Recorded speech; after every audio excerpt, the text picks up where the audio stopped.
इस वीडियो में पूरा आपको मैं डिटेल में बताने वाला हूँ कि कैसे वियतनाम का आप ट्रिप प्लान कर सकते हैं from start to end. Video के मेन मुद्दे पे आ जाते हैं जो काफ़ी सारे लोगों ने मुझसे पूछा था कि आपका 18 दिन आपने ट्रैवल किया, कितना बजट आया, कितना आपने खर्चा किया।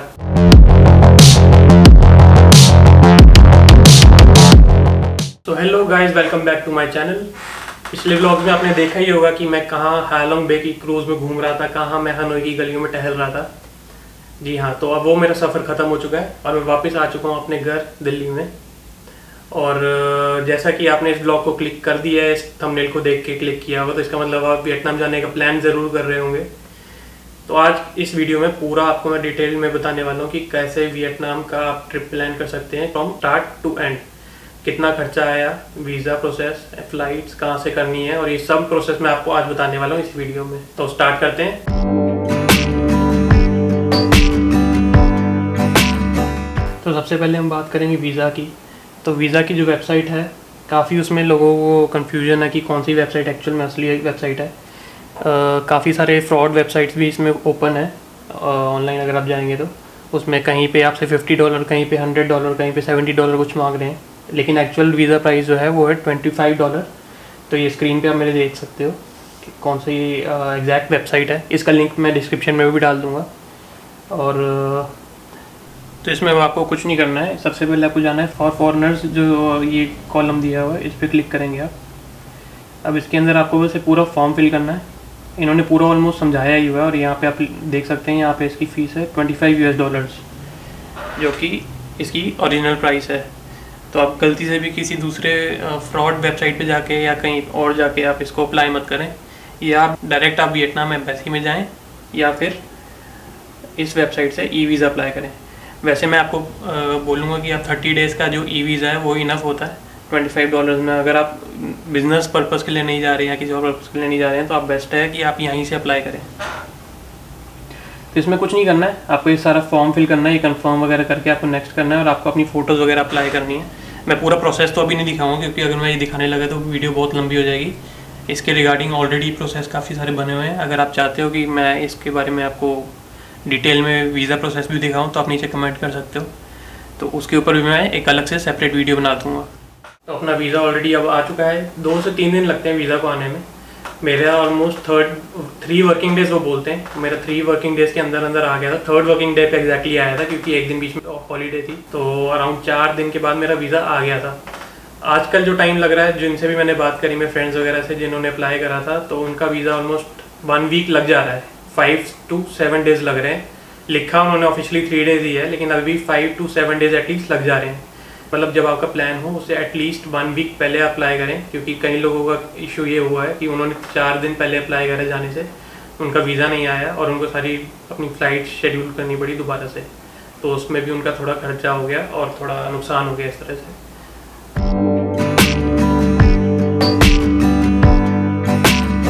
तो उसके बाद अब नेक्स्ट हम बात करते हैं फ़्लाइट की। तो वीज़ा हमारा आ चुका है। इसमें ये भी ज़रूरत नहीं है कि आप फ़्लाइट पहले कराएं, फ़्लाइट आप बाद में भी कर सकते हैं। वीज़ा एक बार आपका आ जाए उसके बाद आप फ़्लाइट बुक करें तो कोई इसमें प्रॉब्लम नहीं, क्योंकि आपको कोई फ़्लाइट की कोई डिटेल उसमें मेंशन नहीं करनी होती।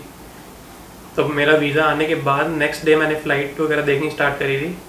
वैसे देखी मैंने पहले ही थी, क्योंकि उसमें एक कॉलम आता है कि आपको कहाँ का एंट्री पॉइंट डालना है, क्योंकि एयरपोर्ट का उसमें मेंशन करना होता है कौन से एयरपोर्ट से एंटर करोगे। क्योंकि अगर आप दूसरे एयरपोर्ट से एंटर करते हो तो उसमें इशू आता है कि आपको एंट्री करने नहीं दी जाती है। मैंने क्या किया था कि मैंने वीज़ा आने के बाद ही अप्लाई किया था टिकट। तो टिकट जो मेरी आई थी वो मुझे पड़ी थी अराउंड 16,000 के आसपास आना जाना, जिसमें मैंने 2 अलग सेपरेट टिकट्स कराई थी। जो मैंने लैंडिंग की टिकट कराई थी, एंट्री पोर्ट की कराई थी, वो मैंने कराई थी हो ची मिन से, जो थी वियतजेट एयरलाइन से कराई थी मैंने। बहुत चीप रेट्स पड़ रहे थे उस टाइम, ऑफर चलते रहते हैं उस पर। और रिटर्न टिकट मैंने इंडिगो से कराई थी। जिस टाइम मैंने कराई तो उस दिन वो ओपन हुई थी इंडिगो की, और उसकी फ़्लाइट भी काफ़ी चीप रेट में मिल रही थी। तो इस तरह से आना जाना मेरा अराउंड 16,000 में कवर हो गया था। फ़्लाइट बुकिंग के लिए मैं आपको रिकमेंड करूँगी आप डायरेक्टली वियतजेट की वेबसाइट से ही बुक करना, क्योंकि अगर आप दूसरी वेबसाइट से बुक करते हो तो उसमें वो कमीशन भी एक्स्ट्रा चार्ज करते हैं, और प्लस आपको टिकट जो प्राइस है वो भी वियतजेट की वेबसाइट से एक्स्ट्रा ही आपको पे करना पड़ता है। मेरी वेबसाइट से जब मैंने कराई थी टिकट तो अराउंड 7,000 समथिंग की पड़ी थी, लेकिन अगर मैं दूसरी वेबसाइट पे चेक कर रहा था वही फ़्लाइट का रेट तो अराउंड 10,000 से 11,000 के आसपास पड़ रहा था। तो कमीशन प्लस वो एक्सेस बैगेज भी ऐड कर देते हैं अपनी तरफ से, जो कि आपको अगर नीड नहीं है तो वो भी आपको फिर वो 25 kg या 20 kg के आसपास कुछ ऐड करते हैं वो, जो मेरे को नीड नहीं थी। तो मैंने क्या किया था, डायरेक्टली वेबसाइट जो VietJet की वेबसाइट है मैंने उससे बुक करी थी। उसमें थोड़ा किसी का कार्ड का इशू कभी कभी आता है, मेरे को भी स्टार्टिंग में आ रहा था, लेकिन बाद में जब मैंने बुकिंग करी थी तो वो हो गई थी, कोई इशू नहीं आया था उसके बाद। बस ये है कि आप INR आगे सिलेक्ट करके बुक करते हो तो उसमें इशू आ रहा था, लेकिन मैं USD से करके अगर मैंने अपने नियो ग्लोबल कार्ड से बुक करा तो उसमें कोई इशू नहीं, डायरेक्ट पेमेंट होगी मेरे कार्ड से, और उसके अलावा कोई इशू नहीं आया। और जो मैंने उसमें एंट्री पोर्ट डाला था उस टाइम बुक करते टाइम, आपको एंट्री पोर्ट उसमें डालना होता है जब आप वीज़ा अप्लाई करते हैं। तो वीज़ा में जो एंट्री पोर्ट में ऑप्शन आता है, तो आप ये ध्यान रखना कि जो वेबसाइट से आप फ्लाइट बुक कर रहे हो VietJet या किसी भी एयरलाइंस की, तो उसी पोर्ट ऑफ एंट्री की ही करना, क्योंकि एयरपोर्ट में अगर आपने एक बार उसमें डाल दिया है वीज़ा वाले फॉर्म में, आपको एंट्री वहीं से करनी पड़ेगी, आपके और कोई दूसरा ऑप्शन नहीं होगा, क्योंकि वहाँ जाने के बाद वो इशू होता है इमिग्रेशन वाले आपको एंट्री करने नहीं देंगे। तो ये चीज़ आप ध्यान रखना कि आपको जो चीपेस्ट पड़ रही है हो ची मिन्ह या हनोई, तो जो फ्लाइट आपको चीपेस्ट पड़ रही है आप पहले वो देख लो, उसके बाद ही आप वीज़ा फॉर्म फिल करना, ताकि बाद में अगर आप वो वाला पोर्ट मान लो कि आपने हनोई डाला है लेकिन आप हो ची मिन्ह से एंट्री कर रहे हो, तो आपको वहाँ जाके या तो ये करना पड़ेगा कि हो ची मिन्ह से आपको वापस हनोई की दूसरी फ्लाइट करानी पड़ेगी एट द मोमेंट उसी टाइम, नहीं तो आपको वापस इंडिया भेज दिया जाएगा। तो इस चीज़ का आपको ज़रूर ध्यान देना पड़ेगा उसमें। और बस मैं यही बोलूँगा कि इस चीज़ का आप 100% मतलब बिल्कुल ध्यान देके करिए इसको, क्योंकि मैंने भी सोचा था कि मैं हनोई एंट्री तो मैंने डाल दिया था, क्योंकि हनोई की उस टाइम मेरे को चीपेस्ट पड़ी थी, बाद में जब वीज़ा आया तो मेरे को हो ची मिन्ह की चीपेस्ट पड़ रही थी। फिर मैंने थोड़ा बहुत कंफर्म किया इधर उधर से, तो पता चला कि ऐसे नहीं कर सकते, आपको हनोई जाना पड़ेगा। लेकिन लकीली बाद में फिर हनोई की टिकट भी वापस नॉर्मल प्राइस पे आ गई थी, तो फिर मैंने हनोई की बुक कर ली थी। तो ये चीज़ आप स्टार्टिंग से ही पहले ध्यान देगा।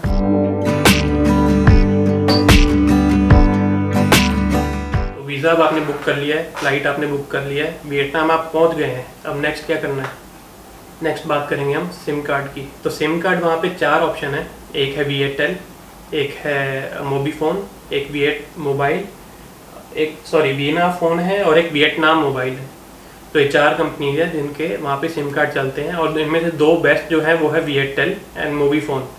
Viettel थोड़ा सा एक्सपेंसिव भी है और उसकी कवरेज भी थोड़ी ज़्यादा अच्छी है, हर जगह उसकी कवरेज आती है, और लेकिन मेरे को इतना मतलब यूसेज भी नहीं था तो उसका, क्योंकि जो डेटा जो मिल रहा था उसमें आपको ऑलमोस्ट वही सेम डेटा मिल रहा था जो मोबीफोन में मिल रहा था। मोबीफोन और दोनों में अगर 10 GB डेटा मिल रहा था 30 डेज़ का, तो मोबीफोन मेरे को पड़ा 1,50,000 डोंग का, और जो Viettel मोबाइल का आपको मिल रहा था सिम, वो मिल रहा था same data, same plan, everything 2 lakh के आसपास पड़ रहा था, 2 लाख प्लस ही पड़ रहा था डोंग का, जो मेरे को इतना यूसेज था ही नहीं। मेरे को पता था, क्योंकि वहाँ पे एक चीज़ मैंने नोटिस की कि वियतनाम जाने के बाद, वो एग्जैक्टली मुझे पहले नहीं पता थी, लेकिन वियतनाम जाने के बाद हर कैफ़े, हर रेस्टोरेंट में आपको एक वाईफाई मिल जाता है।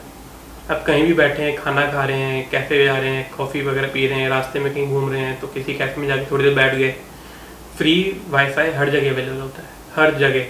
मैंने 10 GB का डेटा लिया था इस चक्कर में, 10 GB मेरे को 15-18 डेज़ के लिए इनफ था, मुझे लग रहा था ऐसा, क्योंकि मैंने इससे पहले श्रीलंका गया था, वहाँ पे मेरा काफ़ी ज़्यादा डेटा बच गया था।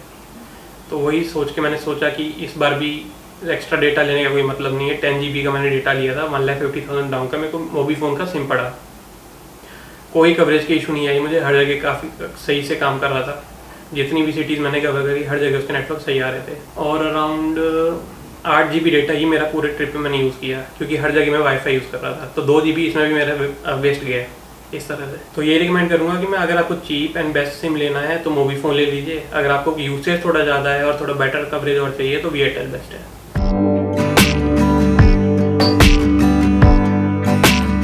वहाँ पे ट्रांसपोर्ट कैसे यूज़ कर सकते हैं, मतलब वहाँ पे ट्रांसपोर्ट के क्या क्या ऑप्शन है और कैसे कैसे आप ट्रैवल कर सकते हैं, जैसे इंटर सिटी भी और विद इन द सिटी आप कैसे करना चाहेंगे।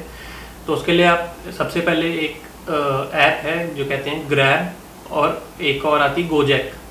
मैंने ग्रैब भी डाउनलोड करी थी। ग्रैब के थ्रू आप वहाँ पे, जैसे हमारे यहाँ पे ऊबर, ओला ये सब चलती है, तो ग्रैब के थ्रू वहाँ पे आप बाइक या टैक्सी जो भी है वहाँ पे इंटरसिटी आप ट्रैवल कर सकते हैं कहीं भी। ग्रैब में ये भी ऑप्शन है कि आप फूड भी डाउनलोड कर सकते हैं वहाँ पर।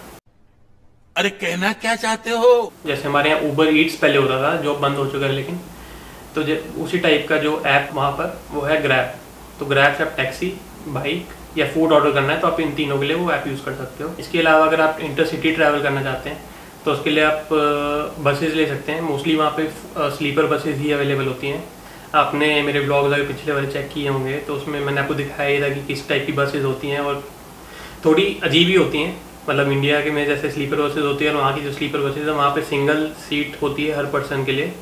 जैसे इंडिया में थोड़ा सा बड़ा स्पेस होता है, वहाँ पे थोड़ा स्पेस नैरो होता है और मतलब हाइट के हिसाब से भी देखा जाए तो आपकी पूरी टांगें ढंग से फैल नहीं पाती हैं। तो उनकी जो स्लीपर सीट्स होती हैं वो बिल्कुल भी कंफर्टेबल मेरे को नहीं लगी। मतलब ठीक है, मतलब 1-2 दिन आपको एडजस्ट करने में लगता है, क्योंकि पहली बार जब मैं बैठा था उस बस में मेरे को काफ़ी सफोकेशन हुआ। फिर नेक्स्ट टाइम जब मैं बैठा थोड़ा सा यूज टू होते होते उसको टाइम लग गया मुझे, लेकिन लास्ट में जब मैं बैठा था मेरे को अच्छे से नींद भी आई थी उस बस में। तो बस इतना ही कहना चाहूँगा कि एक्सपेक्टेशन बहुत ज़्यादा हाई मत रखना। अगर आप इंटरसिटी या तो अगर आप फ्लाइट ले रहे हैं तो ऑब्वियसली वो आपका टाइम भी सेव करेगी और लेकिन पैसा ज़्यादा लगेगा। मैंने पूरी जर्नी हो ची मिन्ह से स्टार्ट करने के बाद हनोई तक जब मैं पूरा गया था, पूरी जर्नी में मैंने सिर्फ स्लीपर बसेस ही यूज़ करी। मैंने कहीं पे भी फ़्लाइट बुक नहीं करी, कहीं पे भी कुछ नहीं लिया।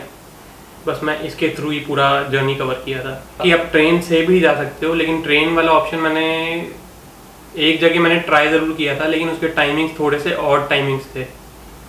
या तो वो अर्ली मॉर्निंग चल रही थी जो था 2 बजे से लेके सुबह 6 बजे के बीच में, 6 बजे भी नहीं 2 से 5 के बीच में चल रही थी, और उसके बाद सीधा शाम को चल रही थी, शाम को अराउंड 5 से लेके 8-9 बजे तक। तो उसमें पूरा दिन मेरा वेस्ट हो जा रहा था, या मेरे को बिल्कुल सुबह उठना पड़ेगा या पूरा दिन में वेस्ट करके अगले दिन शाम को मैं जाऊँ। तो इसलिए मैंने वो बसेस ही प्रेफर करी, क्योंकि वो ऑलमोस्ट एवरी घंटे या दिन में 2 या 3 बस का ऑप्शन मिल जाता था।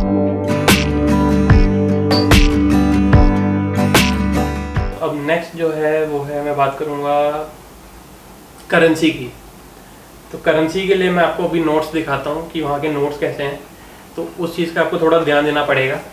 इस टाइप के कुछ नोट्स होते हैं वहाँ पर। तब तो ये जो नोट हैं अगर आप थोड़ा सा ध्यान से यूज़ करें, क्योंकि इसमें ज़ीरोस काफ़ी ज़्यादा हैं, और वहाँ पे जब यूज़ करते हैं करेंसी को तो कहीं कहीं पे ऐसा कन्फ्यूजन होती है कि कितने बड़े बड़े नोट्स आप दे देते हो। मैंने भी ये गलती कर दी थी 1-2 जगह पर, लेकिन वो अच्छी बात है कि वियतनाम के लोग इतने अच्छे हैं कि वो वापस आपके पैसे जो हैं रिटर्न कर देते हैं कि आप छोटा नोट दो, छोटे नोट की जगह आपने बड़ा नोट दे दिया। ऑब्वियसली ये चीज़ कहीं भी हो सकती है कि आपसे गलती हुई और अगला वापस ना करे, ये कहीं भी हो सकती है, लेकिन वियतनाम में ऐसा मेरे साथ तो नहीं हुआ, लेकिन हो सकता है। तो इसलिए मैं यही कहूँगा कि आप थोड़ा ध्यान से इस करेंसी को यूज़ करना।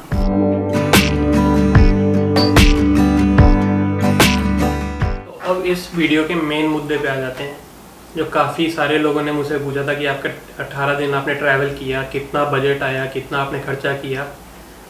तो मैं सही बताऊंगा तो वियतनाम बहुत ज़्यादा महंगा भी नहीं है, बहुत ज़्यादा सस्ता भी नहीं है। अगर आप एक्टिविटीज़ करते हैं तो ऑब्वियसली वो महंगा पड़ेगा आपको, क्योंकि एक्टिविटीज़ एक ऐसी चीज़ है वहाँ पर जो सबसे मतलब आपको थोड़ा एक्सपेंसिव पड़ जाती है। एक्टिविटीज़ एंड ट्रांसपोर्ट, ये 2 चीज़ एक्सपेंसिव हैं।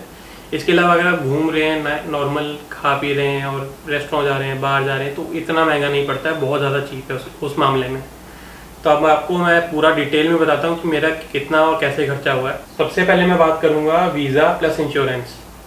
इंश्योरेंस कंपलसरी नहीं है, लेकिन मैंने लिया था क्योंकि ऑब्वियसली आपके जो रिस्क फैक्टर जो होते हैं वो कहीं भी हो सकता है। तो आप इंश्योरेंस ट्रैवल कर रहे हो तो 500-600 रुपये की चीज़ होती है, वो मैं रिकमेंड करूँगा कि आप लेके ही जाएँ, कि कहीं भी आपके साथ कुछ भी प्रॉब्लम हो सकती है, कुछ हो सकता है, तो मतलब आप रिग्रेट नहीं करेंगे कि आपने वो इंश्योरेंस लिया था 500 रुपये का। वीज़ा पड़ा था मेरे को $25, जो उस टाइम का रेट था, तो 1950 में मेरे को वीज़ा पड़ा था, और करीब 550 रुपये का मैंने इंश्योरेंस लिया था, तो 2500 रुपये। उसके बाद मैंने जो टिकट ली थी अपनी वियतजेट की, वो पड़ी थी मेरे को 7800 की, और इंडिगो की टिकट पड़ी थी मेरे को 8700 की। आना जाना ऑलमोस्ट मेरे को 16500 में पड़ गया था। तो ये दोनों हो गए टिकट एंड टोटल वीज़ा। मतलब ये सिर्फ जो खर्चा है जो होगा ही होगा, इसमें आप कुछ नहीं कर सकते। और एक और खर्चा है जो सिम का। तो मैंने जो सिम लिया था आपको जैसे मैंने बताया कि मैंने मोबीफोन का सिम लिया था, जो मेरे को पड़ा था 1,50,000 डोंग का। उसमें 10 GB data for 30 days. 15 days का पैकेज मैं पूछ रहा था कि अवेलेबल है, तो वहाँ पे ये ऑप्शन ही नहीं होता, 30 डेज़ का पैकेज ही मिलता है। उसके अलावा जो हॉस्टल्स मैंने यूज़ किए हैं, वहाँ मैंने होटल्स में रुका ही नहीं मैं कहीं पे भी, हॉस्टल्स ही हर बार मैंने कराए हैं। और हॉस्टल्स में मतलब 6 बेड का होता है या 8 बेड का होता है, या किसी में 4 बेड का भी होता है। तो उसका मेरा खर्चा अराउंड आया है 11.5 लाख डोंग, 11,50,000 डोंग। जो होता है इंडियन रुपीज़ में 3850 रुपीज़। इसके अलावा जो फूड, स्नैक्स, बियर, बार, जो आप सारा कुछ मैंने एक साथ इंक्लूड करा है। फूड वगैरह बहुत सस्ता है वहाँ पे। अगर आप लोकल फूड खाते हो, इंडियन खाओगे तो थोड़ा सा एक्सपेंसिव पड़ेगा वहाँ पर। अगर आप लोकल फूड खाते हो तो बहुत ज़्यादा चीप है, कोई एक्सपेंसिव नहीं पड़ेगा आपको। और मैंने मोस्टली लोकल फूड ही खाया है। मेरा फेवरेट वहाँ पे बान मी मैंने खाया है, और थोड़ा बहुत कहीं पे फो खाया है, कहीं कहीं पे बियर बहुत सस्ती है वहाँ पर। कंपेयर करोगे अगर आप इंडिया से, पानी और बियर का ऑलमोस्ट प्राइस मैं बोलूँगा वहाँ पे सेम पड़ जाता है। तो इन सब का मिला के मैंने जो 17-18 दिन मैंने गुजारे वहाँ पर 7650 रुपीज़ मैंने टोटल खर्चा किया है। 400 to 450 के बीच में कुछ एवरेज लिया है मैंने पर डे का। तो इतना ही मेरा खर्चा हुआ था वहाँ पर जितने दिन मैं रुका। तो 7650 रुपीज़ उसका ऐड कर लिया मैंने। नेक्स्ट है जो ट्रांसपोर्ट, मैंने आपको बताया ट्रांसपोर्ट जो बहुत ज़्यादा एक्सपेंसिव है वहाँ पर, बहुत ज़्यादा, मतलब कंपेयर टू इंडिया मैं बोलूँगा एक्सपेंसिव है। बसेस जो मैंने ली वहाँ पर एक सिटी से दूसरी सिटी में जाने के लिए मैंने टोटल 4 बसें ली हैं। मैंने सबसे पहले हो ची मिन्ह से दालात, फिर दालात से मैंने ली थी अगली बस होयान के लिए, फिर होयान से मैंने अगली बस ली थी निन बिन के लिए, फिर निन बिन से मैंने हनोई। तो 4 बसेस मैंने टोटल ली वहाँ पर। तो 4 बसेस में मेरा खर्चा आया टोटल 13,80,000 डॉन, जो पड़ जाता है अराउंड इंडिया के 4650 रुपीज़। तो ये थोड़ा सा इंटरसिटी जो बसेज हैं वो एक्सपेंसिव पड़ जाती हैं। इंटरनल ट्रैवल की अगर मैं बात करूँ, ग्रैब मैंने मोस्टली बाइक यूज़ करी है, कहीं कहीं पे मैं टैक्सी यूज़ करी है जब हम 2 या 3 लोग होते थे साथ में। उसका मेरा अराउंड खर्चा आया है 6 लाख डॉन, 2000 रुपये, 2000 इंडियन रुपीज़। नेक्स्ट आ जाते हैं हम जो है बाइक। वहाँ पे बाइक भी हमने 2 या 3 बार रेंट करी थी, तो उसका भी मैंने खर्चा इसमें ऐड किया है, क्योंकि वो चीप पड़ता है। अगर आप 2 जने हैं तो ऑब्वियसली बाइक अगर आप लेते हैं चीपेस्ट ऑप्शन पड़ता है आपको। ग्रैब वगैरह ये सबसे चीपेस्ट ऑप्शन पड़ेगा अपनी बाइक रेंट करो। अगर आप 2 जने हैं, 1 जने पे फिर वो भी महंगा ही पड़ेगा। 2 जने हैं तो बाइक रेंट कर लो, जो पड़ती है आपको 1 लाख से लेके 1.5 लाख डॉन के बीच में। हर सिटी और हर हॉस्टल का अपना चार्ज होता है। तो एवरेज मैंने 1 लाख से 1.5 लाख के बीच में ही देखा था। मतलब कहीं पे 1,20 की भी मिल रही थी, कहीं पे 1 लाख भी मिल रही थी, कहीं 1,25, 1,30 ऐसे मिल रही थी। तो हमने जो रेंट करी थी वो अराउंड 1,20,000 के आसपास थी, कहीं पे 1 लाख की भी थी। तो मैंने एवरेज लिया है पर पर्सन का, क्योंकि हम 2 जने थे, 600 रुपये फॉर 3 डेज। एक दिन का 200 रुपये ऐड कर रहा हूँ मैं उसमें। तो नेक्स्ट हम बात कर लेते हैं पेट्रोल की। ऑब्वियसली बाइक लोगे तो उसमें पेट्रोल फिल अप करोगे, तो उसका भी कितना खर्चा आता था। ज़्यादा खर्चा नहीं था उसका भी। पेट्रोल हमने ऑलमोस्ट पर डे अगर हम 90,000 का पेट्रोल हम उसमें फिल कराते थे, तो उस हिसाब से देखा जाए तो 90,000 डिवाइडेड बाई 2, 45,000, तो 150 रुपये। तो 150 रुपये पर डे का ऑलमोस्ट 150 से 200 रुपये लगा लेता हूँ मैक्सिमम। 200 रुपये पर डे अगर लगता है तो 600 रुपये हमने पेट्रोल का यूज़ किया होगा। वैसे 450 से 600 के बीच में, तो मैं 500 इसको ऐड कर लेता हूँ। और इसके बाद हमने जो सेकेंड मोस्ट एक्सपेंसिव चीज़ मैंने आपको बताई थी वो थी वहाँ की एक्टिविटीज़। सबसे महंगी एक्टिविटीज़ जो मैंने करी थी वो 2 एक्टिविटीज़ थी, जो थी हालोंग बे एक थी जिसका प्राइस मुझे पड़ा था 9 lakh dong, 9 lakh Vietnamese dong. और दूसरी जो थी वो थी बाना हिल्स, जो थी 7,50,000 डॉन। पहले ये होता था कि बाना हिल्स में फूड वगैरह इंक्लूडेड होता था इसी प्राइस में, लेकिन अब फूड एक्स्ट्रा कर दिया था उन्होंने। तो मैंने फूड वाला ऑप्शन नहीं लिया था, क्योंकि फूड में अपना थोड़ा बहुत वहीं जाके स्नैक्स वगैरह कुछ खा लिया था, तो उतनी ज़रूरत पड़ी नहीं थी। तो टोटल सारी टिकट्स, एंट्री सब मिला के जितना भी मैंने खर्चा किया था, जितने भी मैं म्यूजियम्स विजिट किए, जितने मैंने टूरिस्टिक स्पॉट्स जो थे जहाँ जहाँ पे टिकट मैंने पे करी थी, उन सब का मुझे प्राइस पड़ गया था around 22 lakh Vietnamese dong. India के रुपीज़ में पड़ जाता है 7,400 रुपीज़। तो 7,400 रुपये इसका मैंने ऐड कर दिया। बाकी शॉपिंग, सोविनियर्स, वो ऑब्वियसली आपके ऊपर डिपेंड करता है कि आप कितना क्या लेना चाहते हैं। मैंने उसका कुछ इसमें अभी ऐड नहीं किया है, क्योंकि वो ऑब्वियसली सबका अपना अलग पर्सनल होता है। उसके अलावा मैंने मिसलेनियस ऐसे ऐड मैंने कर दिए 1,000 रुपीज़ की। हो सकता है कुछ इसमें मिस कर दिया हो मैंने इधर उधर, तो 1,000 रुपये मैंने ऐसे ही अपनी तरफ से एक्स्ट्रा एक मिसलेनियस ऐड कर दिया।